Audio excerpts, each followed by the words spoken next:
Abrams Insights here. Today I'm going to be showing you how to fix up your hard disk drives.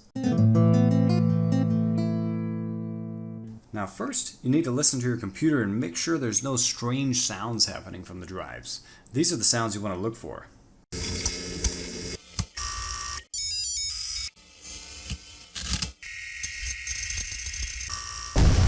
So either your hard drive or hard drives are in a sci-fi movie at this point, or they do need to be replaced. Those sounds are definitely signs of hardware failure. Now before we begin, make sure you have backups of your system, or at least the operating system. And to do that, you can either use the Windows backup tool, just go to the search, type backup, and if you have at least Windows 7 or above, you should be able to pull up the actual built-in backup tool and create a system image of the entire system and put that on a separate media or a partition on your computer. Check the status of your hard disk drives in the Device Manager. Right-click Computer, Properties, Device Manager, and see if anything has a yellow exclamation mark next to it. That means there's a driver issue. If you're having any driver issues here, you want to get a driver update program. Go to sdi-tool.org, and then you want to download the light version of this program. And once you have it downloaded, open up the one that's x64. If that doesn't work and it says 64 bits not supported, open up just the one without x64. Make sure the indexes are up to date first. Click OK. You should see updates for drivers. I do have a Ethernet driver update I can install here, so just click on them, click install, and it's going to go ahead and retrieve the package to install these drivers. And it's done. The next thing we want to check is going to be the amount of free space on the drives. The more free space these have, the faster the drives are going to perform. Think of it as you're the needle and the data is stuff in a congested room. The more stuff you have, the harder it is to navigate and organize and find stuff in this room. Or also you can think of it as you're the needle and the data is the crowded room. The more crowded the room is, the harder it is to navigate and manage people in this room. So to gain more free space, we need cleaning programs. Now one is you can just manually go into your drives and hunt and peck stuff you don't need anymore and then empty the recycle bin. If that's too much work, you need to get a program called CCleaner. pureperform.com/CCleaner. And before you run it though, go to this other website as well, singularlabs.com/software/CC Enhancer. Or in a Google search, just type CC Enhancer. So then run CC Enhancer, download latest, and this is going to enhance the scanning definitions of CCleaner. Give it a moment. So now that it's done, you should see these light up. Go ahead and make sure most of this is checked. It's pretty safe to get rid of. If you use Internet Explorer, you do want to uncheck saved passwords. Under advanced, make sure old prefetch data is unchecked. And white free space is going to make this take a lot longer, so we don't really need that unless you have a very highly secure computer you need to make sure people can't recover deleted files on. Next, go to Applications. Make sure most of this is checked. However, again, under browsers that you use, uncheck saved form information, saved passwords.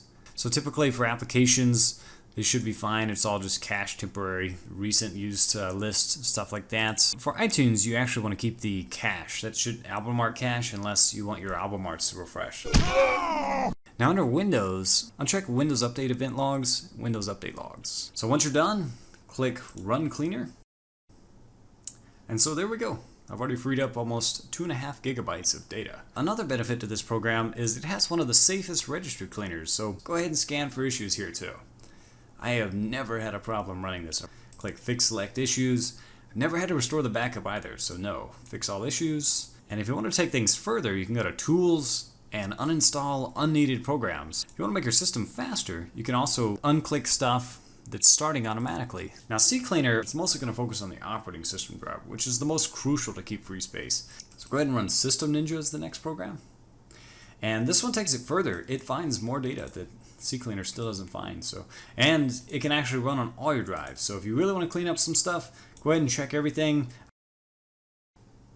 So as you can see, it found an additional 13 megabytes. Sometimes it finds an additional gigabyte when the other one's already cleared up some gigabytes. With delete everything. So to free up even more space on all your drives, the next tool you want to get is called WinDirStat. And with this program, go with all drives, or you can select individual drives. Click OK. It's going to go ahead and run a scan of how much space each piece of data is taking up. So this will show you what's taking up a lot of data on your computer And sure enough, we can go to Spotify. Let's see, and we're seeing that the cache is taking up quite a bit of information here. So lots of Spotify cache. We can clear this out safely. So go ahead and just click open. Press Control A on your keyboard, press delete, and that's going to go ahead and clear out the cache. Alright, so I'll show you as a bonus how to change the cache location for Spotify in the first place. So first you want to open up your drive that you want to store it on. Go ahead and right click, create a new folder. Let's call it Spotify Cache. Now go to Spotify, and then you're going to need to go to Edit, Preferences, scroll down to where it says Show Advanced Settings. And then under Cache, you want to click Change Location, open your computer, go to the drive you put it on, click Spotify Cache, click OK, restart Spotify, and that's that. WinDirStat led us to one of the huge sources of data usage. If you had noticed, CCleaner and both System Ninja still miss the Spotify cache folder. So it does help to go further beyond those. There's another program that can make this easier, so go ahead and empty your recycle bin. List large files. DelphiForFun.org, and he's got a program, List Large Files. And this is more of a small program where it shows just the top largest files in the entire drive. Just click List Largest Files on the selected drive. And so here you have it. Go ahead and just click on the text. It will send you right to the folder, highlighted automatically. Press delete, boom, it's gone. And you may find just large files that you were completely unaware of. And then from there, empty the recycle bin, and your space should be looking better. And once you have a lot of free space, let's go to defrag. And so what defrag does is it helps consolidate the raw chunks of data on the drive and ultimately allows the needle and the platters to communicate much more effectively and faster. There's two defrag programs you can use. One of them is easier. It's called Defragler. Select the drives you want to defrag. You don't need to defrag solid state drives. Now this will take a while if you have a lot of data, so go ahead and give it a moment, let it run overnight or when you're not at home. Now the other program is one I prefer. It's called MyDefrag GUI. This program is much more powerful. It's based on JK-Defrag from a long time ago.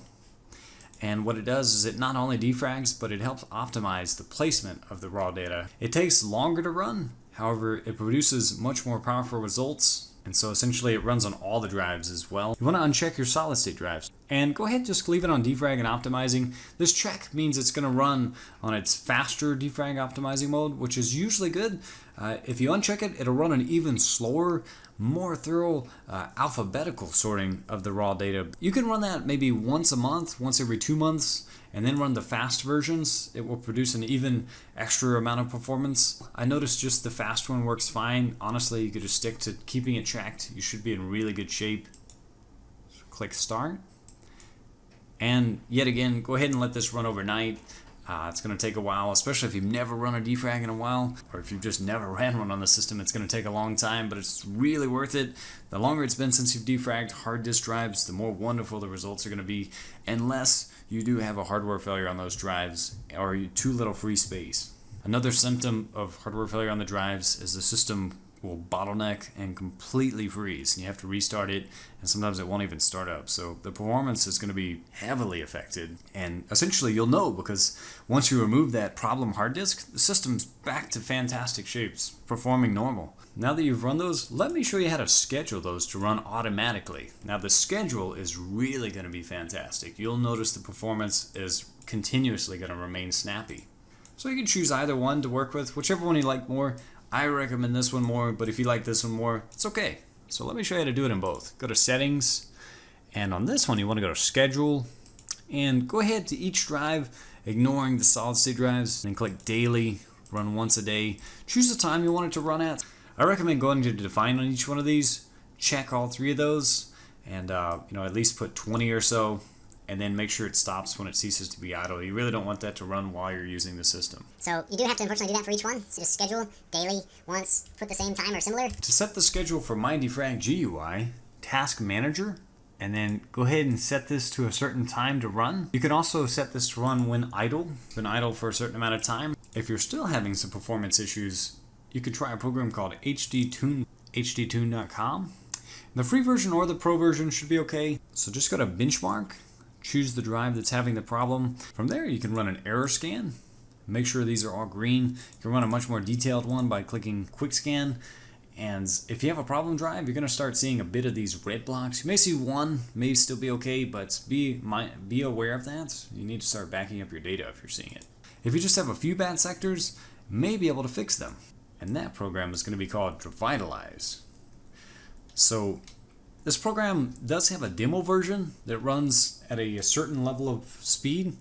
However, I have the paid version, and to be honest, it has saved several of my hard disk drives, at least about a good 10 of them, by repairing the bad hard disk sectors. So go ahead and open up the Diagnose.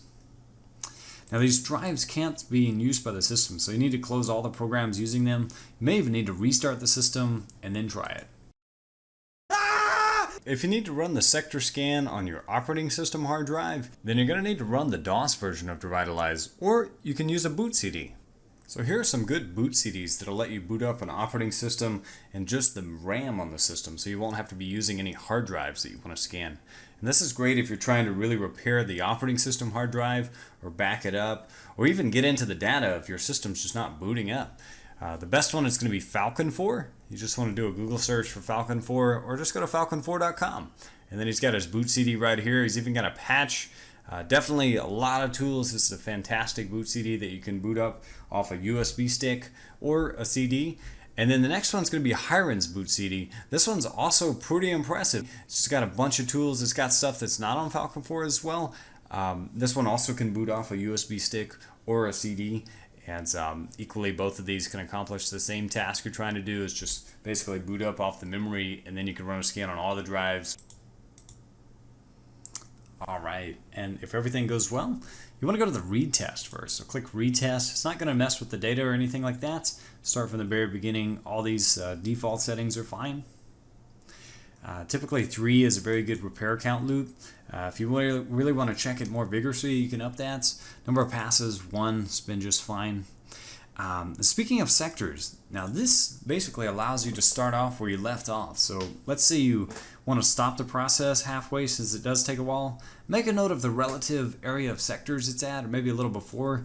It's going to be a long number, and then you can come back, you can type that in. Let's say I was near the end. I just want to start there. That's going to start just at that section of the drives, but I want to start at the beginning, so let's leave that at 0.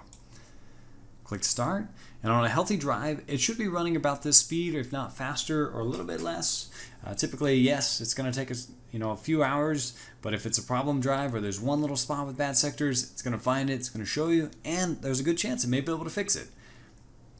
Now, if you're finding bad sectors on this tool, you need to make a note of where the bad sectors are. Go back, rerun the tool several times, maybe about 3 more times. It's going to continue to clear them, reduce them. Eventually, there's going to be none left. On the contrary, if it's finding a bunch of bad sectors and it's not fixing them, it's just saying bad sectors found, not recovered, then your drive is having a lot of trouble, and you're going to most likely need to replace this drive. So make sure you can back up the data if your system is stable with it already. If you're finding a lot of bad sectors, most likely you are noticing some performance issues on the system. Now, you may notice a little bit of these slowdowns as well. Sometimes this is because something's interrupting the hard drive controller. So if you're opening programs and whatnot while you're scanning this, it's going to keep saying slow down. So I can even move this and artificially create that. So it's kind of interrupting the process. However, so try not to use the system when you're running this. Slowdown's not so bad. If you see a few, it's kind of normal. If you're seeing a whole bunch though, it may be an indicator that your drive is getting near a hardware issue and it's not running as fast as it should be. So once that is done, it will give you a breakdown of what all has been checked. Alright, so Windows has a program called Check Disk, and you can run that from the computer. Right click on the drive you want to check, Properties, Tools, go to under Error Checking, click Check Now, and at least have this one checked. You can click Start. The feature that's similar to Diagnose is scan for and attempt recovery of bad sectors. It's like a much more simple version of the sector repair that's advanced and revitalized, and it may be able to fix it. Honestly, I've never had this successful. So go ahead and click Check, click Start.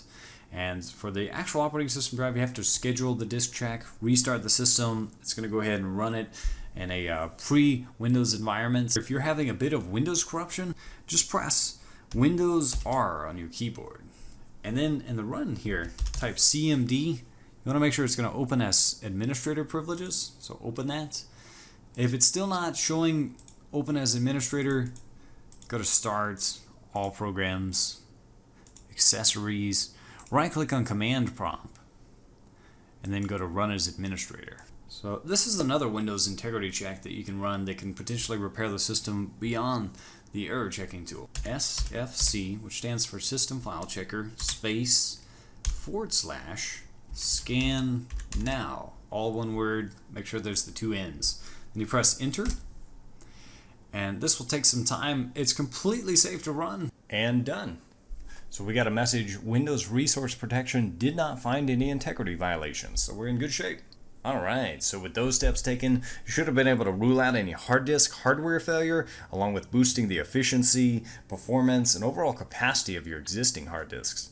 And if you had an existing hard drive that was kind of on the fence with a couple of bad sectors, again, run the Revitalize tool a couple of times, see if they go away, and you may be able to gain a couple more years of use out of that drive. I know I have.